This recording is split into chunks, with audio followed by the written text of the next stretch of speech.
श्री शिवाय नमस्तुभ्यम। हर हर महादेव। गुरुजी पंडित प्रदीप मिश्रा जी द्वारा आज 17 फरवरी 2025 से तारा बाबा की कुटिया सिरसा हरियाणा में श्री शिव महापुराण कथा शुरू हो गई है। यह 7 दिवसीय शिव महापुराण कथा है जिसे आप 17 से 23 फरवरी 2025 तक आस्था और यूट्यूब के माध्यम से दोपहर के 2 बजे से 5 बजे तक देख सकते हैं। कथा शुरू होते ही गुरुजी ने कहा कि हमारे जीवन में यह पहली बार ऐसा हो रहा है कि किसी एक स्थान पर दूसरी बार शिव पुराण कथा हो रही है। आज सिरसा हरियाणा की शिव महापुराण कथा में गुरुजी पंडित प्रदीप मिश्रा जी ने बताया कि किस जगह बैठने से आपके जीवन के दुख तकलीफ कष्ट दूर होना शुरू हो जाते हैं। इसके साथ ही आज 17 फरवरी पहले दिन की श्री शिव महापुराण कथा में गुरुजी पंडित प्रदीप मिश्रा जी ने सिरसा हरियाणा में कुल 12 उपाय पत्र और उपयोगी जानकारियाँ दी हैं। सभी की जानकारी हम आपको इस वीडियो के माध्यम से दे देंगे। अगर किन्हीं कारणवश आपने आज की कथा नहीं सुन पाई है तो पूरी कथा का रसतत्व आपको इस छोटे से वीडियो से प्राप्त होने वाला है। आज के वीडियो का प्रश्न इस प्रकार है जो आपकी स्क्रीन में भी दिख रहा है कि इनमें से किस सिटी में कुंभ का आयोजन नहीं होता है। आपके ऑप्शन इस प्रकार हैं: ए उज्जैन, बी हरिद्वार, सी सोमनाथ, डी नासिक। अगर आपको इस प्रश्न का उत्तर पता है तो कमेंट बॉक्स में आप टाइप कर सकते हैं। सही उत्तर देने वालों के नाम हम आपको कल के वीडियो में अवश्य दिखाएंगे। बढ़ते हैं आज की कथा की पहली विशेष जानकारी की ओर। कथा शुरू होते ही गुरुजी ने कहा, 24,000 श्लोक की इस शिव महापुराण कथा में यह विश्वास रखना कि भगवान के 24 अवतार भी इसी में समाहित है और भगवान का हर अवतार हमें कुछ न कुछ सुख अवश्य प्रदान करता है। बढ़ते हैं आज की कथा की दूसरी विशेष जानकारी की ओर।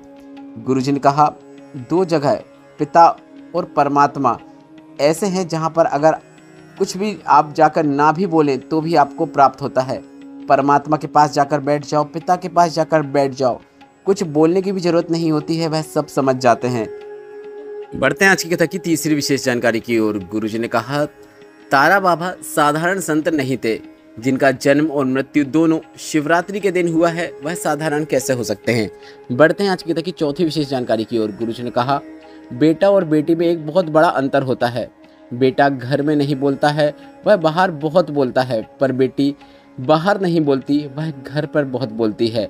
बेटी अपनी बहन या भाई से खूब बातें करती है और सभी से, जितने भी घर में सदस्य है सभी से खूब बातें करती है, वहीं बेटा चुप बैठा रहता है। बढ़ते हैं आज की कथा की पांचवी विशेष जानकारी की ओर। प्रवीण जी पत्र लेकर आए जिसमें उन्होंने लिखा, मेरा सिलेक्शन हो गया पर मेरा ज्वाइनिंग लेटर नहीं आ रहा था। हमने आपकी कथा सुनी, शिव मंदिर जाना शुरू किया, बेलपत्र और जल शिवलिंग पर चढ़ाना शुरू किया। इसके बाद तारा बाबा की कुटिया में कथा सुनी और तारा बाबा की कुटिया में कथा सुनने के दौरान हमने वहीं पर बैठकर बाबा से प्रार्थना कर ली और पता नहीं इस भूमि में क्या चमत्कार है, मेरा लेटर आ गया, उसी का आभार व्यक्त करने हम कथा पंडाल में आए हैं। बढ़ते हैं आज की कथा की छठवीं विशेष जानकारी की ओर। माया कुमारी जी पत्र लेकर आई जिसमें लिखा, शादी के 10 साल हो गए थे, संतान का सुख नहीं था, डॉक्टर की दवाई भी ली, फिर भी संतान सुख नहीं हुआ। फिर मैंने माँ के कहने पर मंदिर जाकर जल चढ़ाना शुरू किया, पशुपतिनाथ व्रत भी किया। मेरे पिताजी ने सीहोर को वृषभ धाम जाकर वहाँ से रुद्राक्ष लेकर आ गए। मैंने रुद्राक्ष वाला जल शिवलिंग पर चढ़ाकर उसका थोड़ा थोड़ा मात्रा में आचमन करना शुरू किया। सफ़ेद आंकड़े की जड़ का प्रयोग भी किया और मैंने सिर्फ एक बार ही पशुपतिनाथ व्रत रखा और उसी में मेरा गर्भ ठहर गया, संतान सुख हुआ है, उसी का आभार व्यक्त करने हम कथा पंडाल में आए हैं। बढ़ते हैं आज की कथा की सातवीं विशेष जानकारी की ओर। गुरुजी ने कहा, 2 चीज़ें अगर आप शंकर के प्रति रखते हैं तो आपको उसका फल निश्चित प्राप्त होता है। पहला है आपका भरोसा, आपका विश्वास, जो कि शंकर भगवान के प्रति पूर्ण होना चाहिए। दूसरा है शंकर का स्मरण, मतलब आपको शंकर भगवान का नाम जाप या मंत्र जाप रोज अवश्य करना चाहिए। शंकर पर किया गया भरोसा और शंकर का किया गया स्मरण, फल जो होता है उसका शंकर भगवान आपको निश्चित प्रदान करते हैं। बढ़ते हैं आज की कथा की 8वीं विशेष जानकारी की ओर। मुस्कान जी पत्र लेकर आई जिसमें लिखा, नीट की तैयारी कर रही थी, बचपन से कभी मंदिर नहीं गई थी, फिर नीट की तैयारी करते करते उसमें एग्ज़ाम में मुझे सफलता प्राप्त नहीं हुई। फिर किसी के कहने पर मैंने मंदिर जाना शुरू किया। परिवार वालों ने कहा 4 गुना अधिक मेहनत करो और शिवलिंग पर जल चढ़ाना शुरू करो। मैंने ऐसा ही करना शुरू किया। बाबा की कृपा से मेरा नीट का एग्ज़ाम क्लियर हो गया है, गवर्नमेंट कॉलेज मिला है, उसी का आभार व्यक्त करने हम कथा पंडाल में आए हैं। बढ़ते हैं आज की कथा की 9वीं विशेष जानकारी की ओर। एक पत्र आया जिसमें लिखा था, मेरी शादी के 8 वर्ष हो गए पर संतान सुख नहीं था, IVF भी कराया पर भी संतान सुख नहीं हुआ। पड़ोसन के कहने पर पशुपतिनाथ व्रत किया, सफ़ेद आंकड़े की जड़ का प्रयोग किया, और पिछली बार तारा बाबा की कुटिया की कथा हमने सुनी, बाबा की कृपा से संतान सुख हुआ है, उसी का आभार व्यक्त करने हम कथा पंडाल में आए हैं। डॉक्टर भी हैरान हैं, उन्होंने बोला कि आपने कहाँ इलाज कराया है, तो हमने कह दिया कि तारा बाबा की कुटिया में।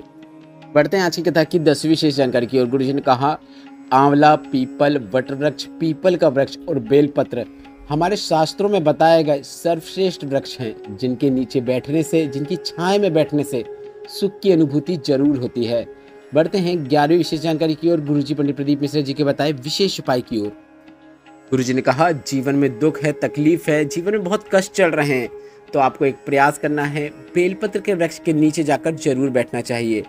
आपको बेलपत्र के वृक्ष के नीचे छांव पर बैठना है और बेलपत्र के वृक्ष के नीचे बैठने के बाद आप श्री शिवाय नमस्तुभ्यम बोलते हुए या फिर नमः शिवाय बोलते हुए या फिर ओम नमः शिवाय बोलते हुए अपना दुख, दर्द, तकलीफ जो भी है उसका स्मरण कर सकते हैं, या फिर आप सिर्फ और सिर्फ 108 बार किसी भी भोलेनाथ के मंत्र का स्मरण बेलपत्र के वृक्ष के नीचे बैठकर कर सकते हैं।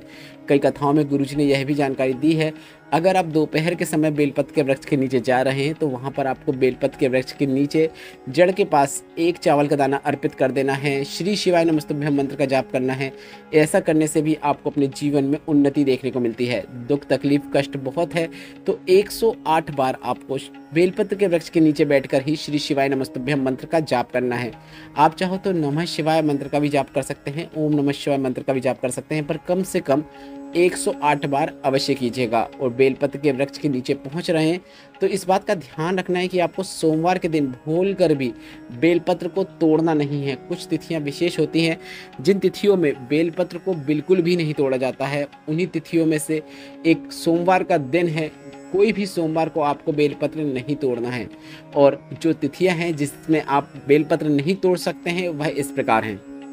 तो आपको चतुर्थी, अष्टमी, नवमी, चतुर्दशी और अमावस्या, इन तिथियों में बेलपत्र को नहीं तोड़ना चाहिए। इसके साथ ही सोमवार का दिन, संक्रांति, महाशिवरात्रि और हर महीने की चतुर्दशी और प्रदोष जिस दिन होता है उस दिन भी आपको बेलपत्र नहीं तोड़ना चाहिए। अब आप सोमवार को बेलपत्र अर्पित करना चाहते हैं तो आप रविवार के दिन तोड़ सकते हैं, पर रविवार के दिन यह तिथि है जो अभी हमने आपको बताई है वह है, तो आप उस दिन भी बेलपत्र नहीं तोड़ सकते हैं। अब बढ़ते हैं आज की कथा की 12वीं और अंतिम जानकारी की ओर। गुरुजी ने कहा, सर्प का डसा हुआ, पानी में डूबकर मरा हुआ और स्त्री के हाथ से मरा हुआ, इनको मुक्ति नहीं मिलती है, यह अधोगति में फंसे रहते हैं। इस वीडियो में बताई गई जानकारी से संबंधित कोई प्रश्न है तो वे आप कमेंट बॉक्स के जरिए पूछ सकते हैं। मेरे द्वारा दी गई जानकारी अगर आपको थोड़ी सी भी उपयोगी लगी हो, आज की कथा से आनंद की प्राप्ति हुई हो, तो इस वीडियो को लाइक करके कमेंट बॉक्स में श्री शिवाय नमस्तुभ्यम या फिर नमः शिवाय या फिर ओम नमः शिवाय अवश्य टाइप कीजिएगा। श्री शिवाय नमस्तुभ्यम। हर हर महादेव।